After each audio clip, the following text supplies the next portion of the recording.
Have you ever felt like you're already fluent in English, but still something gives away that you are not a native speaker?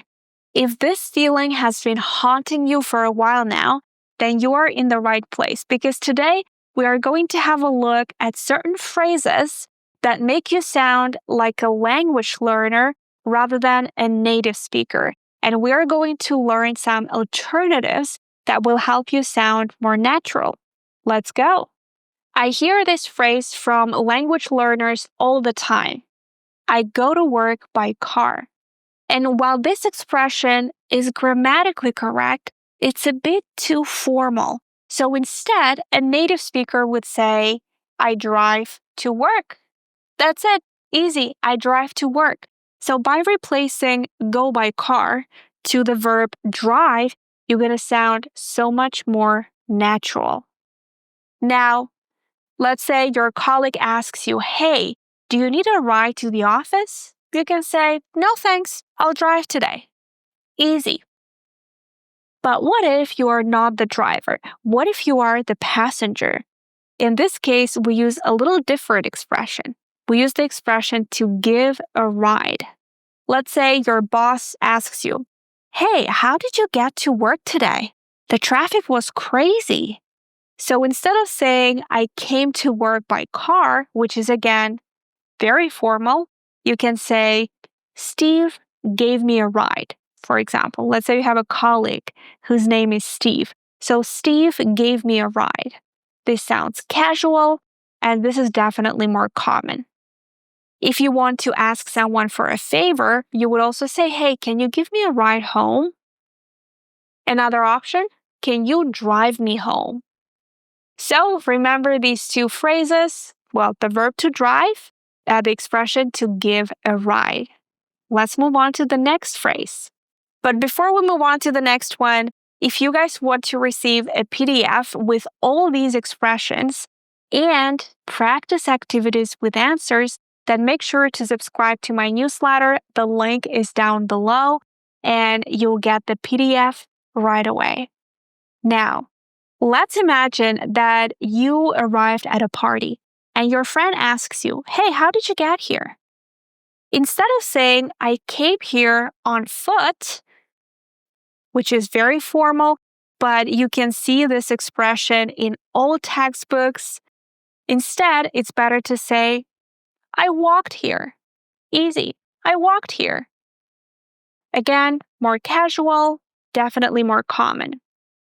But what if you didn't drive, you didn't walk, but you used public transport? So, in this case, we also have certain expressions that are commonly used by native speakers. The same situation, your friend asks you, hey, how did you get here? So instead of saying, I came here by bus, you can use the verb take. I took a bus.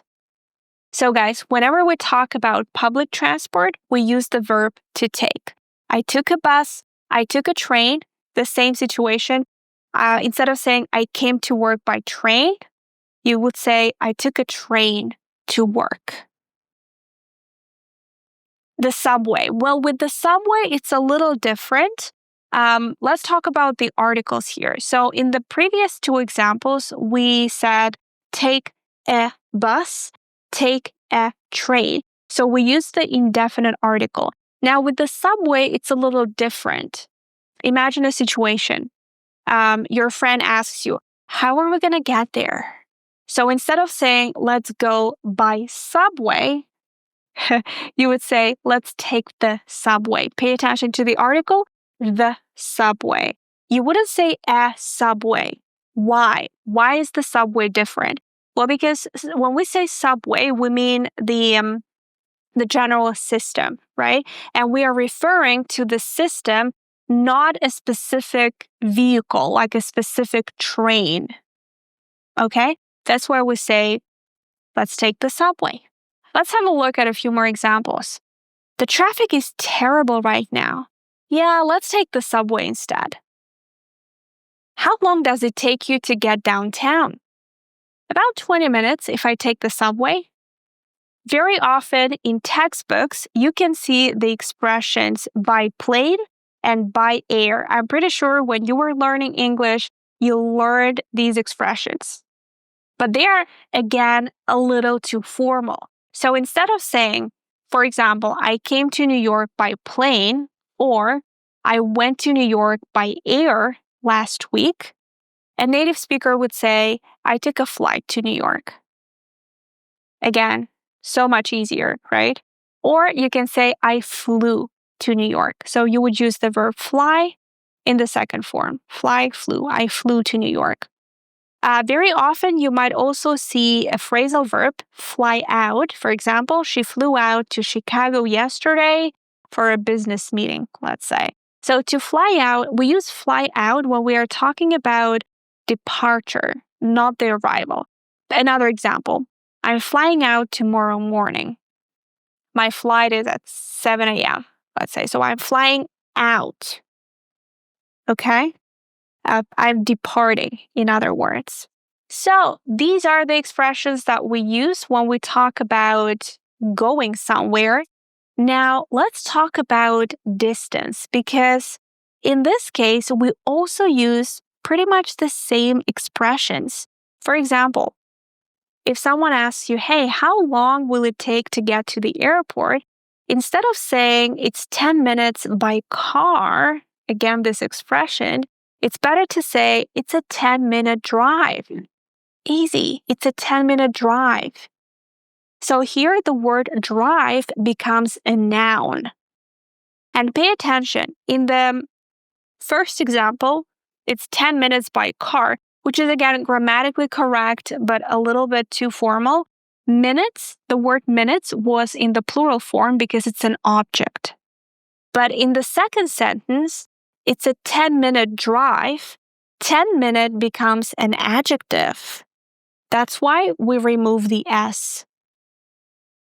Let's say when you use the expression a 5-star hotel, you don't say a 5 stars hotel, right? So the same thing here, a 10-minute drive. Let's move on. How far is the cafe from here? Again, instead of saying it's 10 minutes on foot, it's better to say it's a 10-minute walk. It's a 10-minute walk from here. It's a 5-minute walk from here. And the last one, is the restaurant far from here? Not really. It's about 10 minutes by bus. No, right? A bit too formal. It's better to say not really. It's a 10-minute bus ride. It's a 10-minute bus ride. That's it. I feel like the alternatives that I gave you are way easier than the original phrases that you probably learned at school, but they sound more formal. So try to remember them. Now, another important question is, but can we use the words, the expressions by air, on foot, by bus, by train at all? Yes, you can.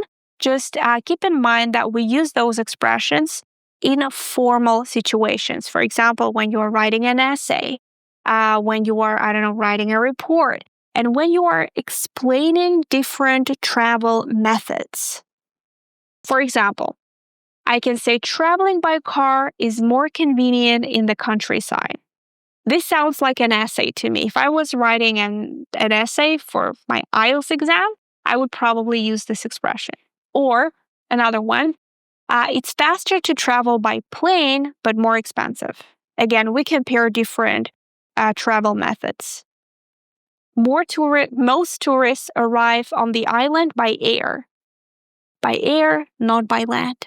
And just to summarize, once again, in everyday conversations, please use these expressions. And in a formal setting, you can use these ones. And guys, if you feel like when you speak English, you sound like a textbook, not like a native speaker, then I would like to invite you to my Everyday English free workshop.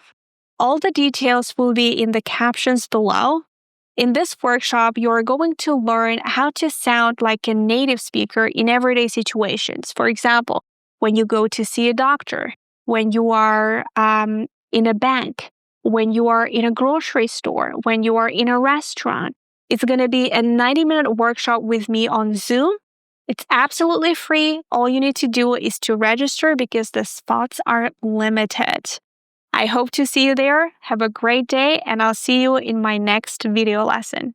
Don't forget to subscribe if you don't want to miss any of my classes.